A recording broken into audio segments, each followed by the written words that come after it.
Sorry, I'm laughing because it's so obvious I do not watch the cricket, but someone who does is Joe Hildebrand and Andrew Carswell, my terrific Monday panel. That would have been a good match to miss in your defence. If you're going to miss any match, it was the one at Headingley. I gathered that Australia was doing very well until that point. Set and forget. That's fine. They'll win the rest. I'm just going to assume the rest of the series is a clean sweep.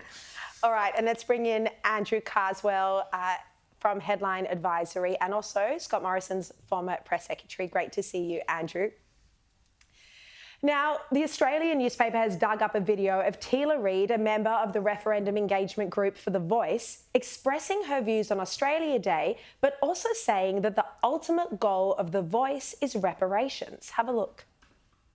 It is about the reconciling of the balance. You know, there does need to be reparations here. There does need to be compensation. There does need to be these tough, I think, decisions and reparations for what First Nations peoples have lost.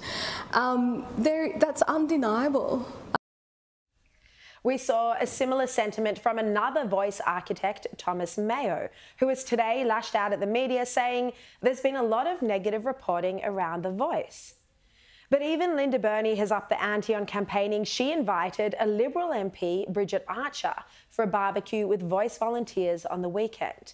Well, Joe, this isn't looking good when you've got Linda Burney trying to get back control of messaging around The Voice and say it's just going to, you know, be about these 4 key areas, housing and health and education and jobs. But then you have some of the Voice's referendum architects come out and say, well, actually, we think it should be about reparations. Yeah, I think this is a bit of a case of too many cooks spoiling the broth. Clearly, the messaging has not been disciplined, and clearly, no one has. But this isn't messaging. This is what it's actually about, though. Well, I don't think. No, I don't think. Well, again, I don't think it is. And even if it was, this is something that clearly the Parliament would have to approve, and there is absolutely no way that any Parliament would do that. I cannot imagine how you would calculate reparations, how you would define who was Indigenous and how they were adversely affected based on how far back they go. Would someone who's doing extremely well today, for example, get reparations if their ancestors were disadvantaged or had things stolen from them 200 years ago? Would Bruce Pascoe get reparations? There's a question for you. So the question is really, what is The Voice? What can it actually do?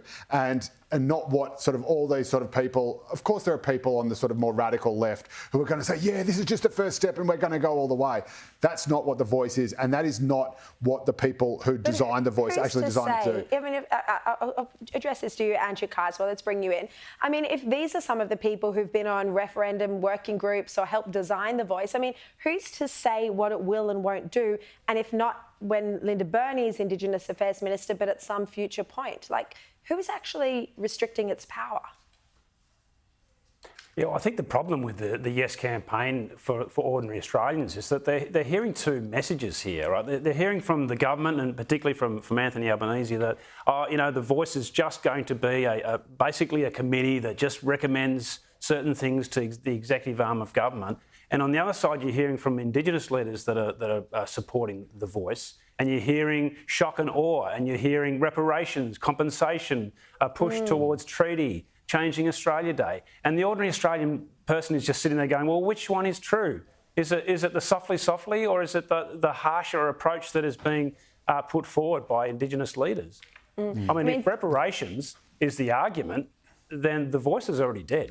But that's right, and reparations is not the argument, and these sorts of comments are obviously incredibly unhelpful. And again, I just despaired when I read those reports. But you can it's not the argument according to the Albanese government, right? But it's there in black and white. They can say, "Oh, this is what we want," and in fact, the fact that they're criticising it or saying that it's just a first step only confirms that The Voice itself doesn't offer any of these things. That might be what they want, but they are the more sort of crazy radical arm of the Indigenous activist movement. They are not the people who actually designed The Voice. They might have been involved in the campaign or used the face of it sort of on the sidelines. But, people like Noel Pearson, Shireen Morris, the people who actually framed it, Tom Culmer from the Australian National University in Canberra, these are the people who actually designed it. And you can see in black and white what The Voice can and can't do. It cannot provide reparations. And even if it were to recommend reparations, which there is no way it would in my view, the Parliament can simply say no. And that is the the end of the matter. I mean, this is the issue for the Labor government, is that it's got the opposition from the No campaign, but then it's also got the opposition